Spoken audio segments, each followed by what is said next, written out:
It is astounding how significantly one idea can shape a society and its policies.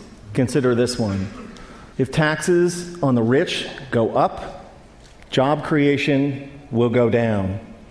This idea is an article of faith for Republicans and seldom challenged by Democrats, and has indeed shaped much of the economic landscape.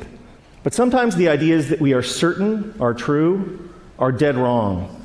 Consider that for thousands of years, humans believed that the Earth was the center of the universe. It's not, and an astronomer who still believed that it was would do some pretty terrible astronomy.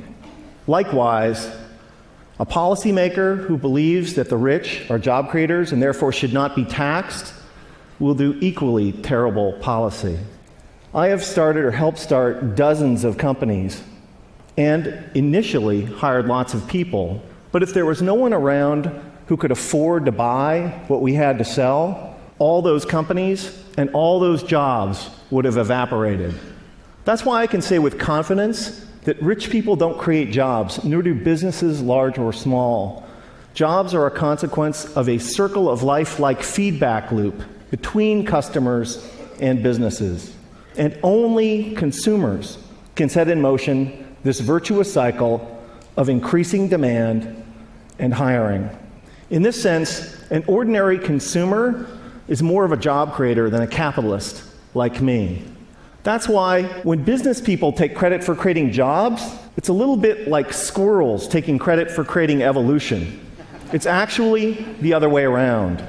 Anyone who's ever run a business knows that hiring more people is a course of last resort for capitalists. It's what we do if and only if rising consumer demand requires it. And in this sense, calling ourselves job creators isn't just inaccurate, it's disingenuous. That's why our existing policies are so upside down. When the biggest tax exemptions and the lowest tax rates benefit the richest, all in the name of job creation, all that happens is that the rich get richer. Since 1980, the share of income for the top 1% of Americans has more than tripled, while our effective tax rates have gone down by 50%. If it was true that lower taxes for the rich and more wealth for the wealthy led to job creation, today we would be drowning in jobs. And thank you. And yet, unemployment and underemployment is at record highs.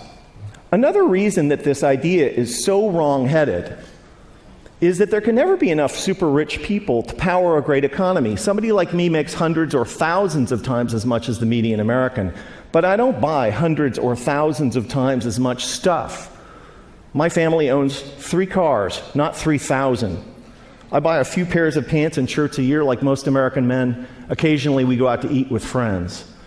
I can't buy enough of anything to make up for the fact that millions of unemployed and underemployed Americans can't buy any new cars, any clothes, or enjoy any meals out. Nor can I make up for the falling consumption of the vast majority of middle-class families that are barely squeaking by, buried by spiraling costs and trapped by stagnant or declining wages. Here's an incredible fact, that if the typical American family still retained the same share of income that they did in 1970, they'd earn like $45,000 more a year. Imagine what our economy would be like if that were the case. Significant privileges have come to people like me, capitalists, for being perceived as job creators at the center of the economic universe, and the language and metaphors we use to defend the current economic and social arrangements is telling. It's a small jump from job creator to the creator. This language obviously wasn't, this language was not chosen by accident. And it's only honest to admit that when somebody like me calls themselves a job creator, we're not just describing how the economy works, but more particularly, we're making a claim on status and privileges that we deserve.